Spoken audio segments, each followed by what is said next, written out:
그 중세 시대 15세기에 아주 그 유명한 설교자들이 많았는데요. 그 가운데 교회 역사 가운데 사보나롤라라고 하는 유명한 설교자가 있었어요.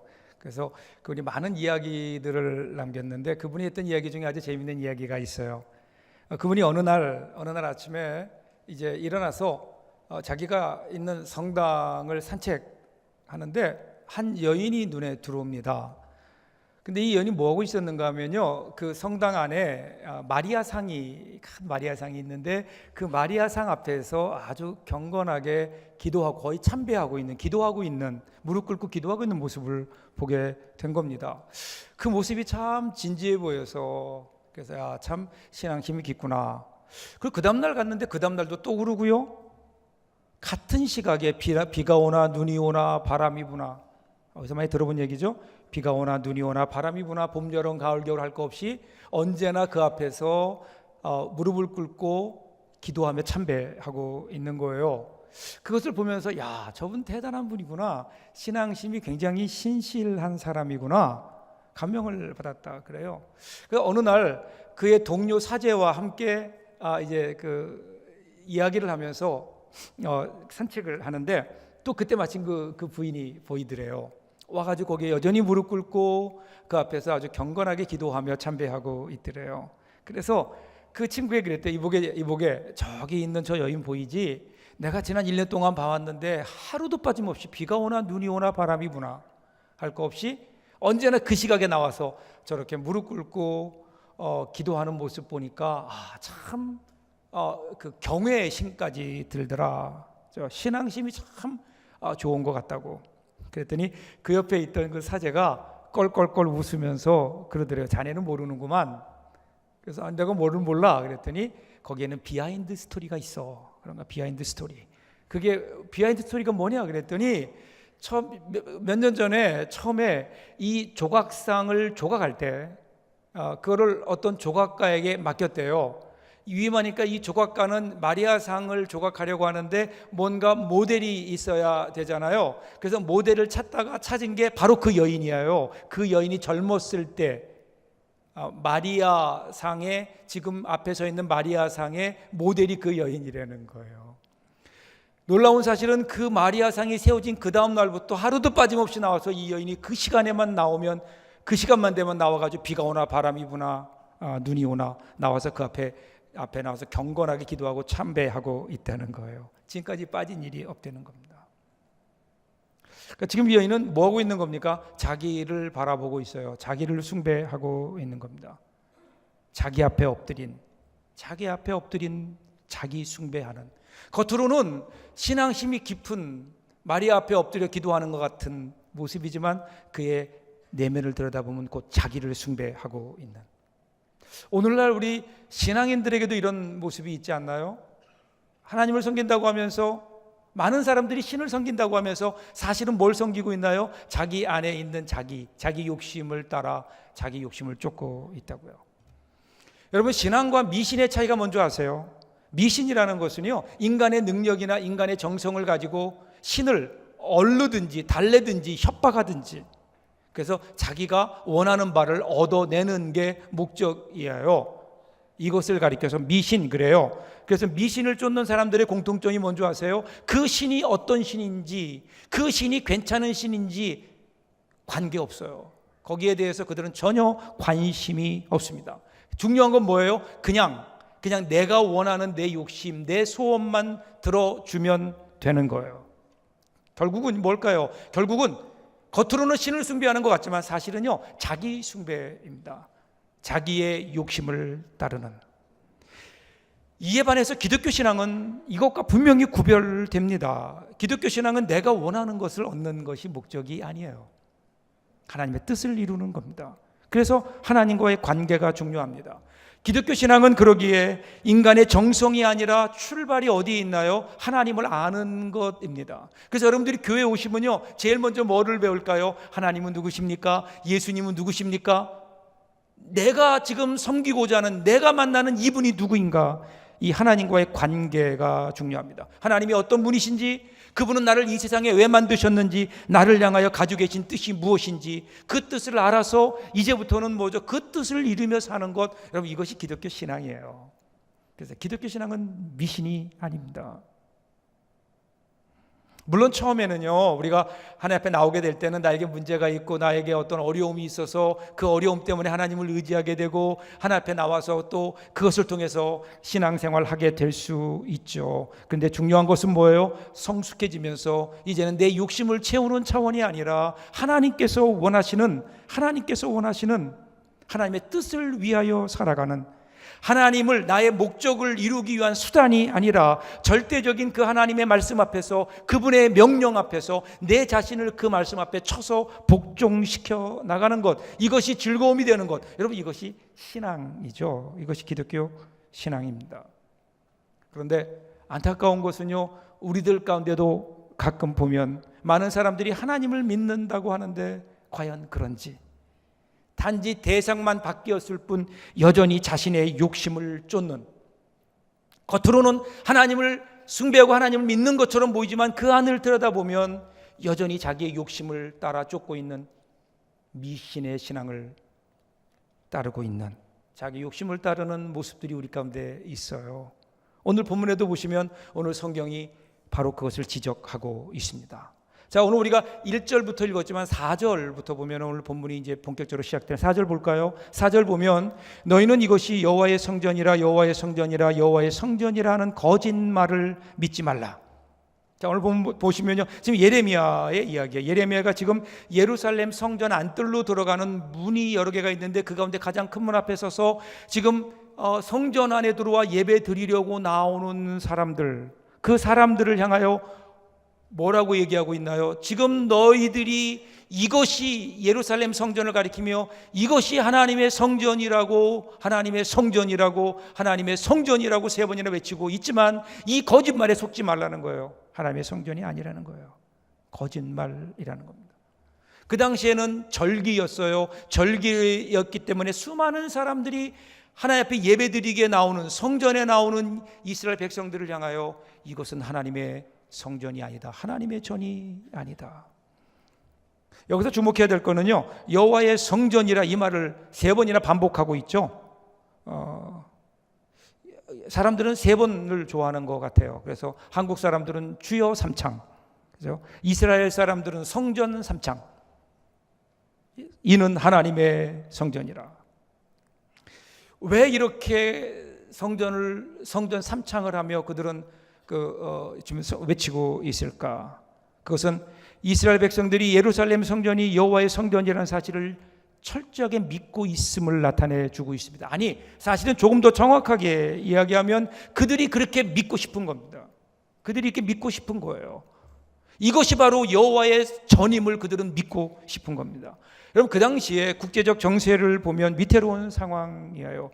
이스라엘, 유다 나라 그 자체도 내부적으로도 어려움이 있지만 외부적으로 이제 북방에서 막 일어나서 지금 쳐내려오고 있는 바벨론의 공격 앞에 지금 위태로운 상황에 있습니다. 이러한 상황 속에서 이스라엘 백성들이요, 하나님을 향해 가지고 있는 두 가지 중요한 신앙의 모습이 있습니다. 하나는 다윗 왕조는 영원하다고 하는 다윗 왕조 신앙이었습니다. 하나님이 다윗을 통해 다윗 왕조를 세웠고 그러기에 하나님이 세우신 다윗 왕조는 영원히 멸망하지 않을 것이다. 무슨 일이 있어도 하나님께 지켜주실 것이다.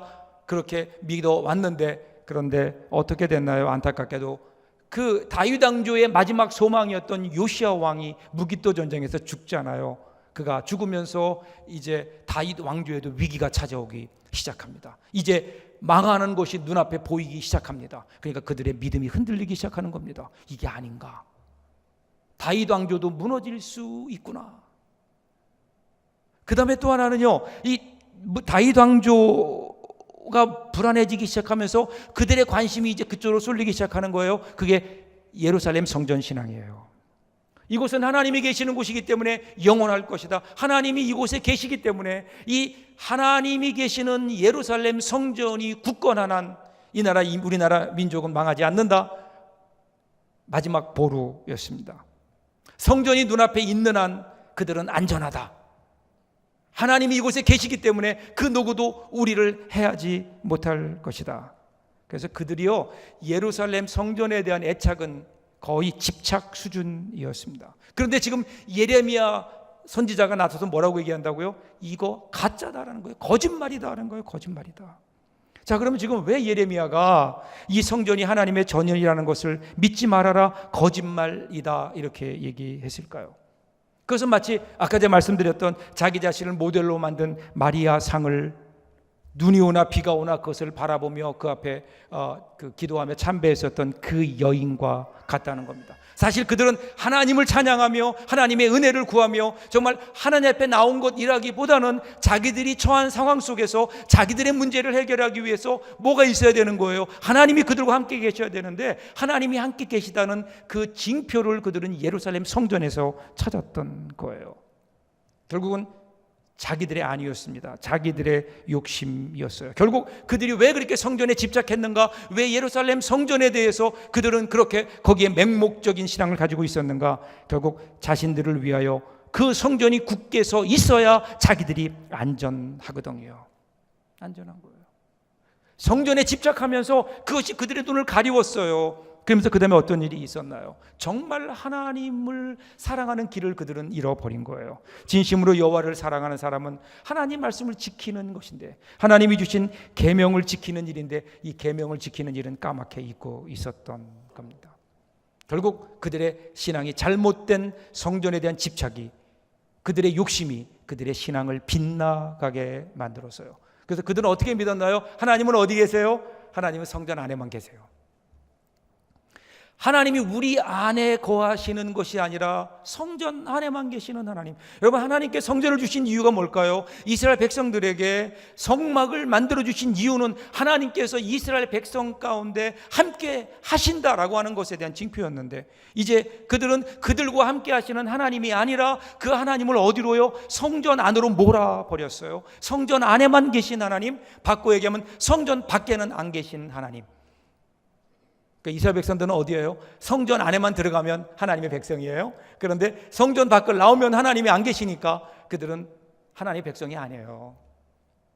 막 살기 시작한 거예요. 그들의 삶 속에서 함께 하시는 하나님, 그 하나님의 임재를 그들은 놓쳐버렸기 때문에, 함께 하시는 하나님을 그들은 놓쳐버렸기 때문에 그곳에서 하나님과 함께 동행하지 않는 하나님의 백성이 아닌 다른 세상 사람들과 똑같이 살게 되는, 그래서 그들의 삶 속에 점점 죄악의 어두움이 들기 시작했다는 겁니다. 하나님을 의식하지 않았어요. 그러니까 어떻게 될까요? 당연히 그들의 삶이 죄악 속으로 빠져들게 되죠. 그 구체적인 내용이 9절 10절에 나옵니다. 너희가 도둑질하며 살인하며 간음하며 거짓 맹세하며 바알에게 분향하며 너희가 알지 못하는 다른 신들을 따르면서 내 이름으로 일컬음을 받는 내 이 집에 들어와서 내 앞에서 말하기를 우리가 구원을 얻었나이다 하느냐, 이는 이 모든 가증한 일을 행하려 함이로다. 그럼 지금 어떤 일이 일어난 줄 아세요? 온갖 죄를 다 짓는 거예요. 보세요. 9절에서 열거하고 있는 죄악들을 보세요. 도적질하고 8계명이에요. 살인하고 6계명, 음행 7계명, 거짓 맹세 9계명, 우상을 섬기는 것 1, 2계명. 당장 몇 가지만 세봐도 절반 이상, 거의 몇 개를 빼놓고 죄를 다 짓고 있어요. 그러면서 그들은 와서 뭐라고 하는 줄 아세요? 그렇게 살면서 온갖 하나님이 그들에게 지키며 살라고 주신 10계명을 다 어기고 살면서 성전 안에 들어와서는 뭐라 그래요? 이곳은 하나님의 성전이니까, 이곳은 여호와의 전이니까 우리는 안전하다, 우리는 안전하다. 그때 하나님 뭐라고 말씀하세요? 11절 보세요. 내 이름으로 일컬음을 받는 이 집이 너희 눈에는 도둑의 소굴로 보이느냐? 보라, 나 곧 내가 그것을 보았노라, 여호와의 말씀이니라. 그런데 하나님 눈에는 어떻게 보이는가 하면 도둑의 소굴로 보인다는 거예요. 여러분, 도둑의 소굴 가보셨나요? 안 가보셨기를 바랍니다. 여러분, 어떻게 하나요? 이 도둑들이요, 강도들이 남의 것을 빼앗으면 어떻게 해요? 음침한 곳에 동굴 같은 어두컴컴한 동굴 가운데 모여요.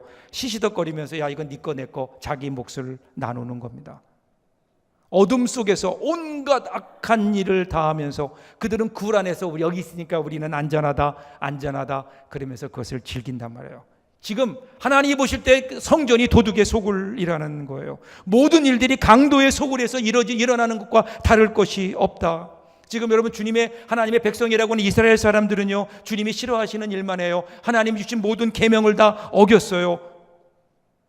여러분, 여기까지는 그래도 괜찮아요. 하나님이 여기까지는 이해하세요. 그런데 그 다음이 문제예요. 들어와서 이야기하기를, 성전에 와서 우리는 구원을 얻었나이다. 성전 밖에서는 어떻게 살든, 어떤 죄를 짓든 마음껏 죄를 짓고 살다가 성전 안에만 들어오면 그럼 하나님이 용서해 주신다. 지금 그들은 스스로 자위하고 있는 거예요. 왜 그럴까요? 밖에 하나님이 안 계셔요. 성전 안에만 계셔요. 나가서 그들은 모든 죄를 다 짓고 성전 안에 들어오면, 여기에 들어왔으니 나는 이제 하나님 백성이고 그러므로 나는 안전하다. 그때 하나님께서 뭐라고 말씀하세요? 12절 보세요. 너희는 내가 처음으로 내 이름을 둔 처소 실로에 가서 내 백성 이스라엘의 악에 대하여 내가 어떻게 행하였는지를 보아라. 실로에 가보라는 거예요. 실로가 어떤 곳입니까? 실로는 사사 시대부터 하나님의 언약궤가 함께 있었던 성소예요. 첫 번째 성소예요. 그래서 그 역사를 보면 이스라엘의 큰 어떤 그 절기가 되면 수많은 사람들이 그곳에 모여서 하나님께 예배드리며 인파들이 몰렸던, 하나님께서 그곳에 이름을 두시고 이스라엘의 하나님으로 그들에게 나타내셨으며 그들을 만나 주셨던 첫 번째 장소, 그게 어디에? 그게 실로예요. 그런데 그 실로를 보아라. 실로가 지금 어떻게 됐어요? 완전히 망했어요. 터도 없어졌어요. 이스라엘 하나님과의 언약에 대한 불순종 때문에 하나님이 치신 거예요. 그래서 완전히 박살나 버렸어요. 거기 좀 가보라는 거예요. 이스라엘이 안전하다고? 야, 웃기는 소리 하지 말라는 거예요. 예루살렘 성전 안에만 들어와 있으면 내가 너희를 보호하고 다 용서한다고? 웃기지 말라는 거예요. 여러분, 어떤 의미에서요? 예루살렘 성전은 하나님께 두 번째예요. 첫사랑이 아니에요. 두 번째예요. 조금 더 실제적으로 표현하면요, 하나님, 이 실로는 하나님의 조강기처예요. 예루살렘 성전은요, 두 번째 부인이에요. 여러분, 하나님이 지금 뭐라고 말씀하시는 거면, 야, 예루살렘 성전은 너희들이 아무렇게나 살고 어떤 일을 해도 내가 버리지 않는다고? 웃기는 소리 하지 말라는 거예요. 내가 조강지쳐도 버렸는데 두 번째 부인, 두 번째인 너 예루살렘 성전 내가 못 버릴 줄 아느냐? 착각하지 말라는 거예요. 하나님의 준엄한 심판 선언이 이어지는 겁니다. 여러분, 이러한 지적 앞에 이스라엘 백성들은 거의 패닉 상태였을 거예요. 그럼 이제 어찌합니까? 그랬더니 그때 하나님께서 예레미야를 통하여 주시는 말씀이 있어요. 성전이 성전되게 하는 것. 5절부터 7절 보세요. 너희가 만일 길과 행위를 참으로 바르게 하여 이웃들 사이에 정의를 행하며 이방인과 고아와 과부를 압제하지 아니하며 무죄한 자의 피를 이곳에서 흘리지 아니하면, 다른 신들 뒤를 따라 화를 자초하지 아니하면 내가 너희를 이곳에 살게 하리니 곧 너희 조상에게 영원 무궁토록 준 땅이니라. 그럼 어떻게 해야지 하나님의 전이 될 수 있겠는가? 성전을 성전되게 하는, 예루살렘 성전을 하나님의 전이 되게 하는 조건이 있어요.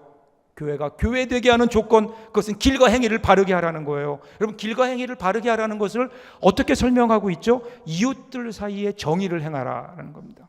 그러면 이웃들 사이에 정의를 행하는 게 과연 무엇일까요?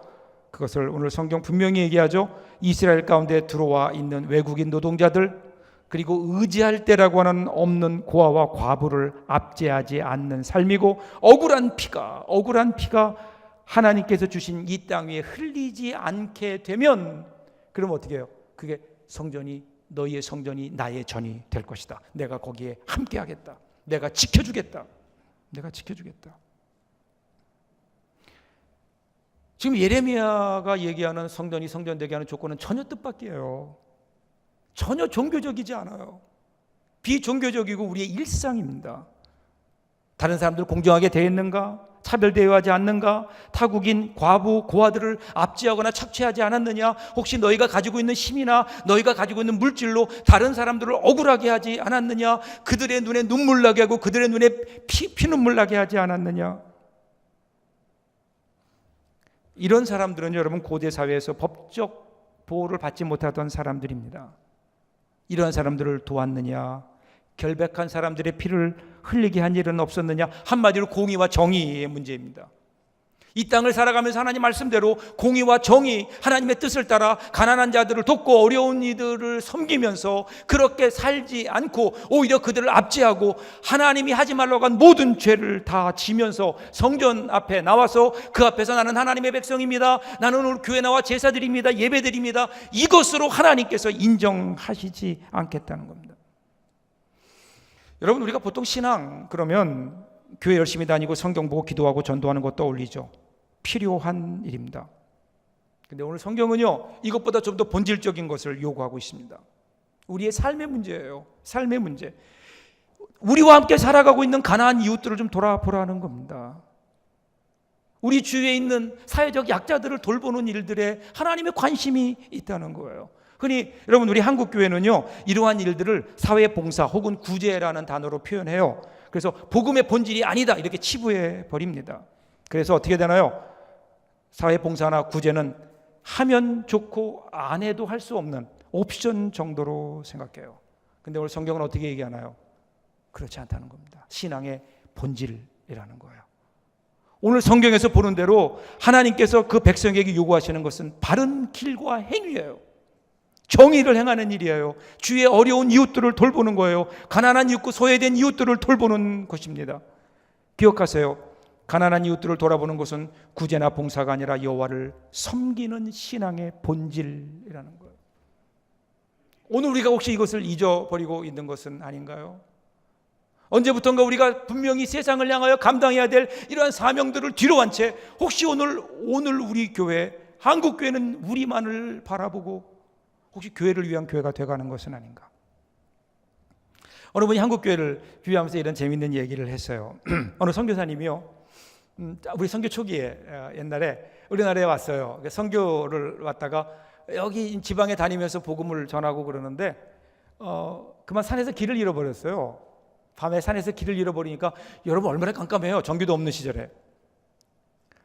그러다가 앞에 산에서 사는 호랑이를 만나게 됩니다. 호랑이가 으르렁거리고 눈에 불을 켜고 쫓아오는데 얼마나 겁나겠어요. 막 도망가는데 호랑이가 빨라요, 사람이 빨라요? 제가 재보진 않았지만 보통 호랑이가 빠르죠. 이제 곧 죽게 된 거예요.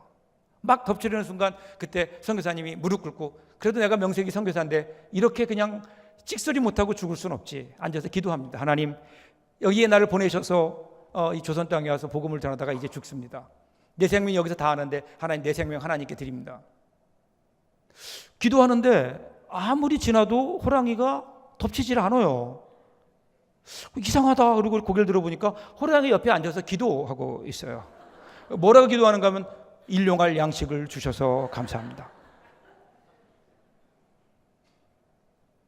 혹시 이 호랑이의 기도가 오늘 이 시대를 사는 우리 한국 교회의 기도는 아니려는지, 주위에 있는 사람이야 죽든 말든 오늘 나에게 일어나는 내가 원하는 것들에만 만족하며 주위에 한숨 쉬며 눈물 흘리며 쓰러져가는 사람들에 대한 관심은 없는, 여러분 신앙의 본질이 뭘까요? 야고보서 1장 27절 신약에도 이렇게 얘기해요. 하나님 아버지 앞에서 정결하고 더러움이 없는 경건은 곧 고아와 과부를 그 환난 중에 돌보고 또 자기를 지켜 새 속에 물들지 아니하는 그것이니라. 여러분, 교회를 교회되게 하는 것, 성전을 성전되게 하는 것, 여러분 우리 교회에 정말 하나님이 역사하시고 하나님이 지켜주시는 교회, 그래서 정말 우리 교회에 나오기만 하면 복을 받고 하나님의 능력을 경험하는 교회가 되는 것은요, 어떻게 이루어지는가 하면 성전 안에서 이루어지는 것이 아니라는 거예요. 어디서 이루어지나요? 성전 밖에서 이루어져요. 여러분의 삶의 현장 속에서 이루어지는 거예요. 여러분의 가정에서, 직장에서, 학교에서, 여러분이 속해 있는 삶의 현장 속에서 여러분들이 얼마나 하나님 말씀대로 살고 정의와 공의를 실천하며 어려운 이웃들을 돌보며 살아가는가, 이것에 따라 교회가 교회된다고요. 그곳에, 그 교회에, 그런 사람들이 모인 곳에 하나님이 함께 하시고 그들을 지켜주신단 말이에요. 사랑하는 여러분, 우리 사랑하는 서부교회를 교회가 교회되고 하나님이 기뻐하시고 하나님이 거하시는 교회가 되는 길은 뭘까요? 교회를 더 키우는 일일까요? 사람들이 더 많아지고 헌금도 쌓이고, 헌금은 좀 많이 했으면 좋겠어요. 여러분 가능하면 헌금 많이 하세요. 그러면 저희가 좋은, 여러분이 쓰는 것보다 훨씬 더 가치 있고 아름답고 멋있고 하나님이 원하시는 곳에 대신 써드릴게요. 많이 헌금할 수 있기를 바랍니다. 아멘 안 할 줄 알았어요. 그런데 그것보다 더 중요한 게, 사실은 여러분 신앙생활하면서 교회 나와서 예배드리고 헌금하는 거 쉬운 일이에요. 가장 쉬운 일이에요. 그것보다 더 중요하고 어렵고 꼭 해야 되는 일이 있다고요. 거기는 어디예요? 교회 밖이에요. 서부 교회를 교회되게 하는 것은 교회 밖이에요. 여러분의 가정, 여러분의 집, 여러분의 학교, 거기에서 제발 하나님의 백성답게 세상 사람들보다 바르고 깨끗하고 거룩하고 구별된 삶을 좀 살아주세요. 그러면 하나님께서 우리 교회를 교회되게 하시고 여러분의 가정을 하나님의 성전으로 삼아 주신다라는 겁니다. 옛날 우리 신앙의 선배들은요, 신앙하는 그리스도인들이었어요. 신앙하는 크리스찬들이었어요. 행동하는 크리스찬들이었어요. 그래서 그 당시에는, 옛날에는 지금부터 100년, 80년 전, 70년 전만 해도 기독교인 그러면 믿지 않는 사람들도 존경했어요. 기본적으로 인정했어요. 예수 믿는 사람이라고 하면 무언가 우리와는 다를 것이다라는 기대가 있었다고요. 우리보다는 그래도 정직하고 성실하고 착할 것이라고 하는 기대가 있었어요. 그리고 그러한 기대가 한국교회가 오늘날 이만큼 성장하기까지 분명히 성장의 동력이 된 것 사실입니다. 하루아침에 이루어진 게 아니에요. 우리 신앙의 성진들은 그것 때문에 눈물을 흘렸어요. 그것 때문에 땀 흘렸어요. 그것 때문에 피 흘렸어요. 하나님 말씀대로 살기 위해서 자신을 쳐서 복종시키는 훈련들이 있었다고요. 그런데 오늘 우리의 모습은 어떤가요? 오늘 우리를 보며 사람들은 어떤 기대하고 있나요? 저와 여러분을 보면서 사람들은 과연 그런 기대를 하고 있나요? 여러분, 예수 믿는 사람과 예수 믿지 않는 사람들의 차이가 그냥 주일날 교회에 오느냐 안 오느냐라면 여러분 얼마나 비참해요. 여러분, 최소한 우리가 누가 더 정직하냐, 누가 더 깨끗하냐, 누가 더 성실하냐 이렇게 얘기할 때 예수 믿는 사람들이 좀 더 성실하고 예수 믿는 사람들이 좀 더 깨끗하고 거룩하다고 사람들이 인정해야 되는 것 아니에요. 물론 여러분, 크리스찬이라고 다 정직하고 예수 믿지 않는다고 다 부정한 건 아니에요. 예수 믿지 않는 사람들 가운데도 분명히 도덕적으로 잘 사는 깨끗한 거룩한 사람들 있어요. 그런데 여러분, 우리 예수 믿는 사람들은요, 무조건 정직해야 돼요. 무조건 거룩해야 돼요. 왜 그런 줄 아세요? 우리는 우리만 살아가는 것이 아니라 우리를 불꽃 같은 하나님의 공의의 눈동자로 바라보시는 하나님의 눈동자 앞에 살아가는 우리들이기 때문에, 하나님이 우리를 보고 계시기 때문에 우리는 그 앞에서 정직하고 바르고 거룩하게 살아야 되고요. 그렇게 살 때 보상해 주시고 축복해 주시고 함께 해 주시는 분이 하나님이심을 믿기에, 만일에 오늘 우리가 예수를 믿는다고 하면서 하나님이 나와 함께 하심을 믿는다고 하면서 우리의 삶 속에서 좀 더 하나님 뜻에 맞게 거룩하게 살려고 하는 모습이 없다면 물어보세요. 나는 과연 예수 믿는 사람인가? 나는 정말 예수 믿는 사람인가? 사랑하는 여러분, 하나님은요, 교회 안에서 믿는 게 아니에요. 세상에서 믿는 겁니다. 이게 진짜 믿음이에요. 여러분, 교회에서는요, 누구나 다 예수 믿을 수 있어요. 교회 안에서는요, 예수 안 믿는 게 어려워요. 그런데 교회 밖에서는 예수 믿는 게 쉽지 않아요. 여러분, 저는 여러분들이 교회 안에서만이 아니라 여러분의 가정에서 예수 믿는 사람이기를 바라요. 여러분의 직장에서, 여러분의 삶 속에서, 친구들과의 만남 속에서도 여러분들이 예수 믿는 사람이어야 되죠. 이게 진정한 믿음입니다. 물론 교회에서도 필요하지만 세상입니다. 이 세상에 여러분은 어떤 모습으로 살고 계신가요? 옛말에 다리 부러진 장수 성 안에서 큰 소리 친다, 그런 말이 있어요. 장수가 다리가 부러져요. 꼼짝 못하죠. 그럼 어떻게 할까요? 성 안에서 큰 소리 치는 것밖에 없어요. 오늘날 우리 많은 크리스찬들이 혹시 다리 부러진 장수는 아닌가? 성 안인 교회 안에서만 큰 소리 칩니다. 성 안에서는 기도도 크게 합니다. 성 안에서는 뭔가 예수 제대로 믿는 것 같아요. 그런데 교회를 나서서 세상에 나가서는 꼼짝도 못하는, 세상의 힘에 눌려버리는 부끄러운 일이 아닐 수 없습니다. 하나님 계시잖아요. 여러분, 하나님 계심을 믿잖아요. 하나님은 우리 교회 안에만 계시는 하나님인가요? 온 세상에 계시는 하나님, 여러분과 함께 동행하시는 하나님, 여러분이 어디 가든지 여러분을 붙드시고 여러분의 삶의 현장 속에 여러분과 함께 하시는 그 하나님을 믿는다면, 그리고 그분이 전능하사 천지를 창조하신 하나님 아버지, 전능하신 하나님 아버지를 믿는다면 우리에게 두려울 곳이 뭐가 있겠어요? 제발 좀 세상 속에서 하나님의 백성답게 좀 살아보자고요. 사탄은 우리에게 날마다 유혹해 와요. 너 그렇게 살면 안 된다고. 이 세상의 힘을, 이 세상을 쥐고 있는 것은 돈이라고, 이 세상을 쥐고 있는 것은 권력이라고, 이 세상의 주인은 사탄이라고, 내 말 듣지 않으면 너는 망한다고 우리를 향해 협박해 오는데, 근데 여러분, 그 거짓말이잖아요. 그 거짓말이잖아요. 저는 지금까지 목회하면서 하나님 말씀대로 살고 하나님 말씀대로 순종해서 망했다는 사람을 본 적이 없어요. 우리가 왜 망해요? 하나님 말씀대로 살지 않아서 그래요. 이 믿음 가지고 말씀대로 실천하며 사세요. 주여 저 입으로만 하지 마시고 좋은 남편 되십시오. 좋은 아내 되십시오. 예수 믿는 남편, 예수 믿는 부모, 예수 믿는 직장인, 예수 믿는 사장님, 예수 믿는 사람으로 이번 한 주간 동안도 여러분의 삶을 한번 채워보시지 않겠습니까?